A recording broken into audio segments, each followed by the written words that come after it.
Morning everyone, first job of the day, coffee.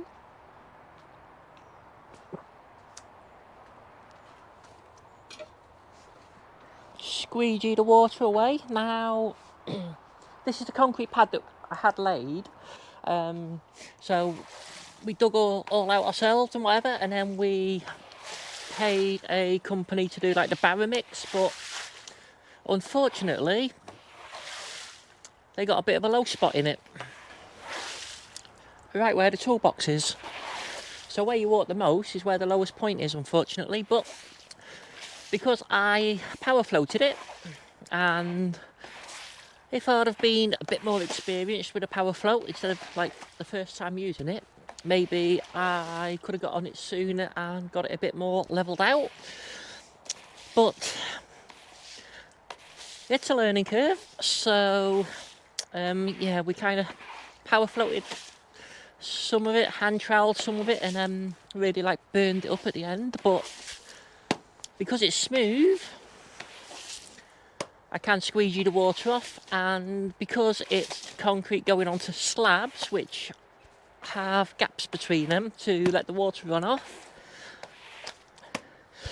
Yes, when it rains it's a bit of a pain, but it only takes like 5 or 10 minutes to actually dry up once you've squeegeed it, so it's not too bad. Very slippery when wet because it's so smooth, but you know, as you can see,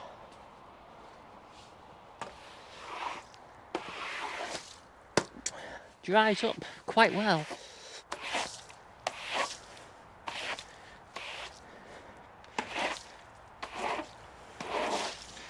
But we have had a lot of rain, so the ground is completely saturated, unfortunately. But it would have been nice if that low spot there was where the camera is. That would have been brilliant. And what would have been perfection is no low spots. Yesterday we gave the major a wash. Left the doors open, window open. Need to leave the main door open now to let it dry out. I don't really want to get it out because it keeps raining every now and again.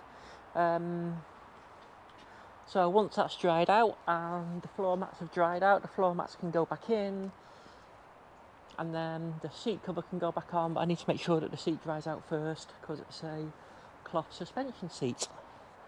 And then the next job that I want to get done, I'm not too sure how well you'll see this, is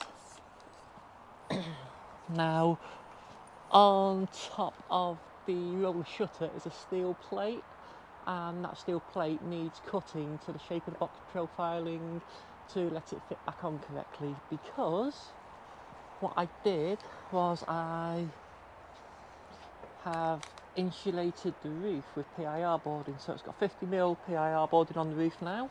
Hopefully that will stop the condensation.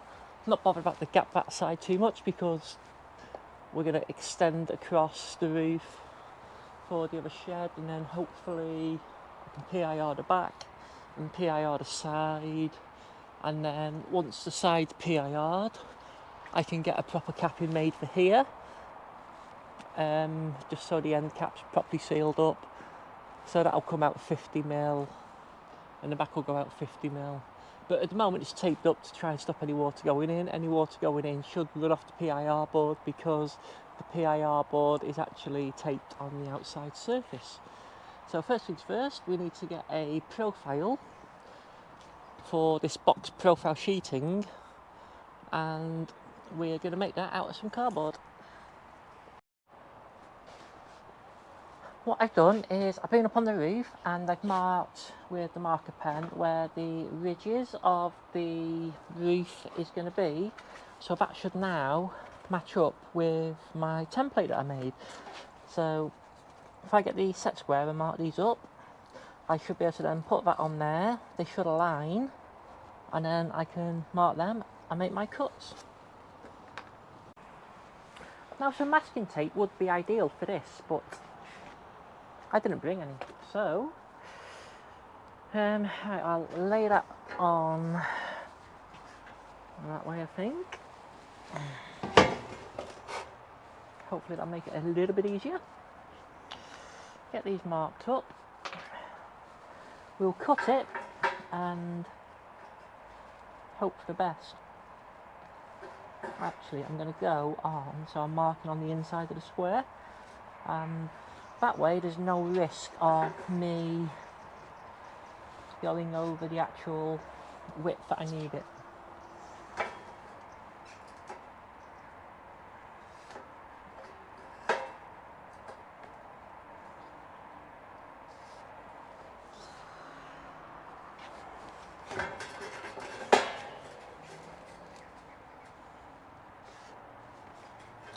And as long as I keep it square, it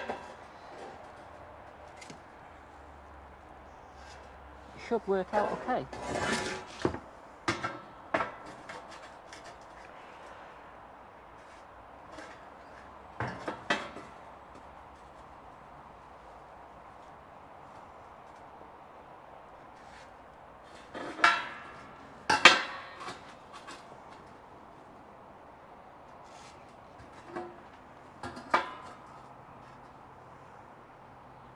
Now you could mark like between centres, etc., but I'm not convinced that the box profiling is going to be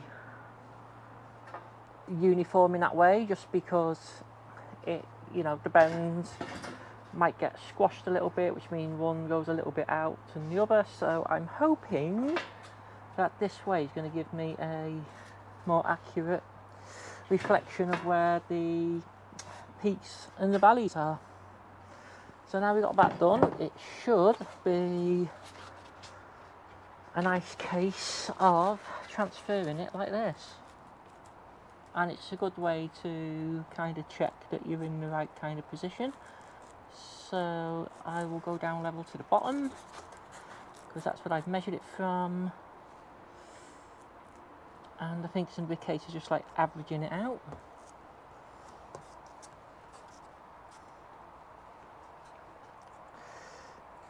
And then a case of being brave with a cutter.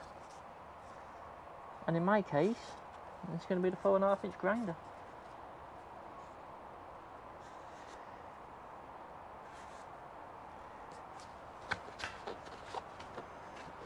Now the question is, do they all match up? And no, they don't. So back to the drawing board with that. I think go for the middle, so that one's fine. And then this one needs to go across a little bit. And the main thing that I want is the correct angle, really. And then we'll measure the depth and we'll set them all the same, because that should be the same.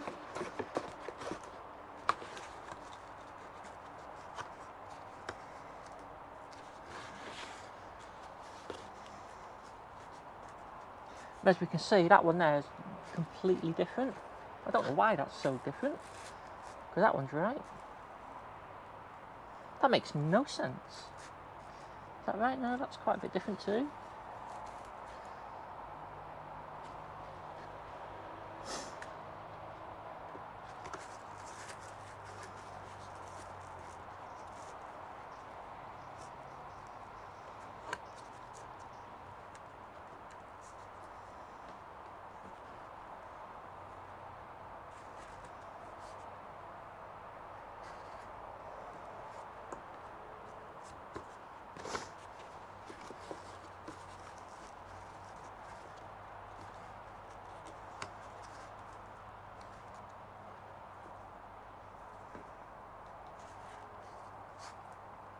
So what I will do is make my cuts on the inside of these lines, and then that way it gives me a second bite at the cherry. Because I'm not 100% convinced, I don't really want to get it wrong. And then when I've got these right, I can make a profile from these to do the bigger one.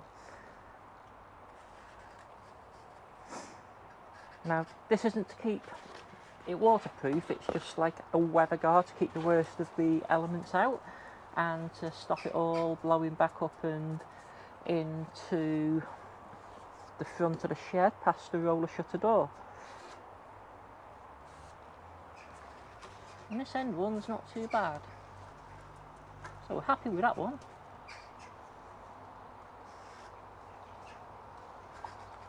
And this is the one that the template was made off originally. So that should be reasonably good. So we will get our edge now to set the depth. And we'll check these angles and then we'll make them so that they're all a bit the same as the steeper one. And then hopefully we can do some cutting. So I'll probably scribe it as well, just so I've got a clear definition of where I want to go.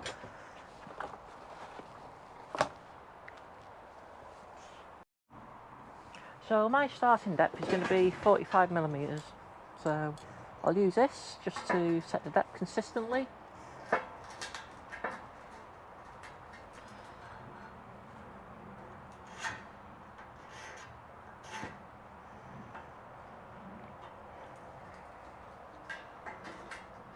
It's also good for scribing up the straight edge as well.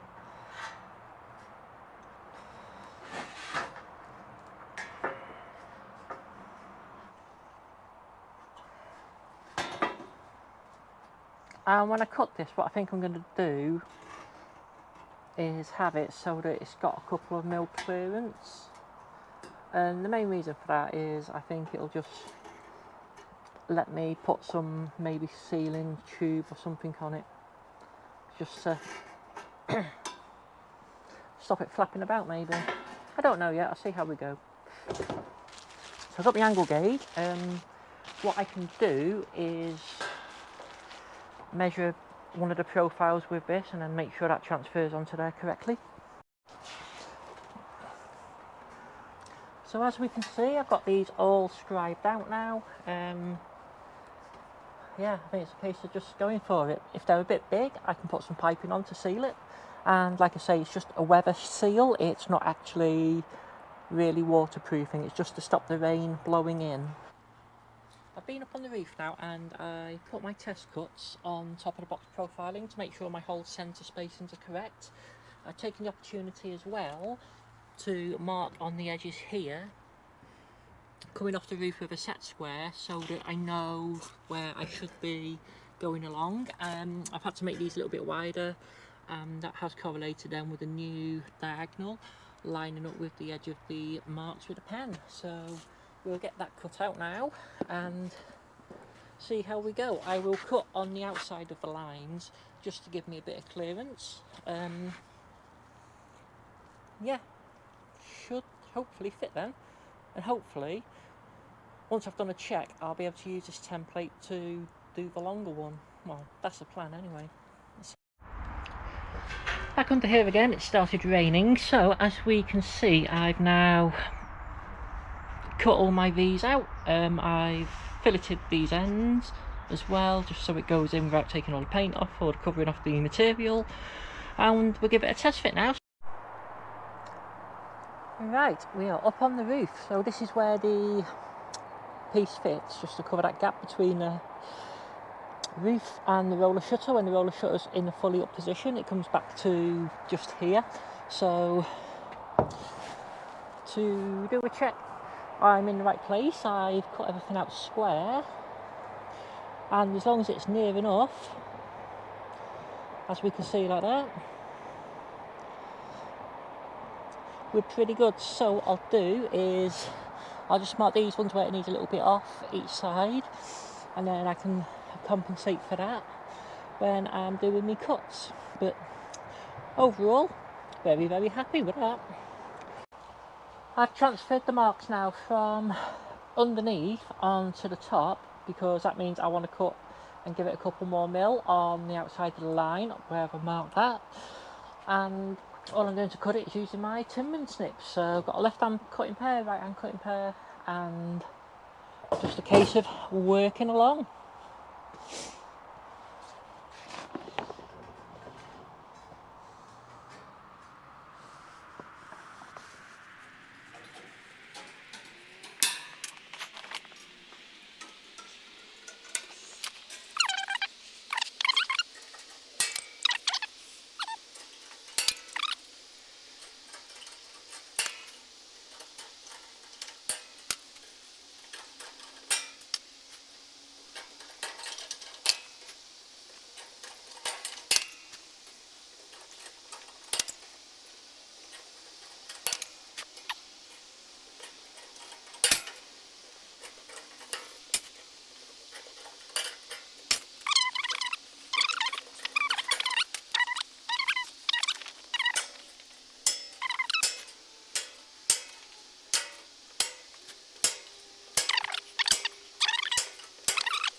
Cross some fingers.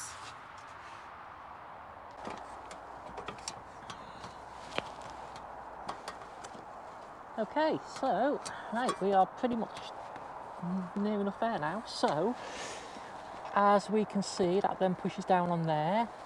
You see a bit of daylight at the moment, but you can also see that angle there is wrong. So when we correct the angle here, then that'll fit down in there and we shouldn't get any air gap, very really. So far, really happy with that. So I'll go see my friend who's got a bender and see if we can put a bit more angle on that. I'll get my angle gauge and work out what the angle should be. And yeah, then we should pretty much be done with this job. We can get it riveted back on and another one off the to-do list, hopefully.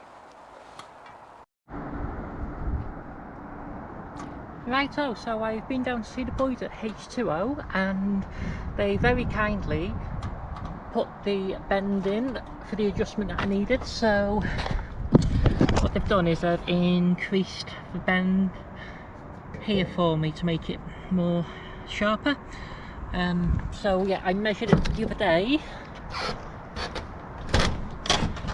and it came out at 124 degrees is what I wanted. So I've taken it down there, and while I waited they put it in their bender and have bent it to 124 degrees for me. But yeah, I'm really happy with how that sits in there now, and like I say, once I get a bit of piping or something on there, I think that'll be a really good job. So I'm really happy with that. It is a storm flap for the roller shutter, so it's just to stop the rain blowing in there. So for what we want, with it being a bit of a gap down the back here or whatever, it doesn't really matter. We are safely on the ground, so yeah, thanks for watching that little video, and we'll see you on the next one with hopefully something a little bit more exciting. But we do have these jobs that need doing, and it can't all be toy time, really, can it? But it is for the toy shed, so does that count as toy time? Let me know in the comments.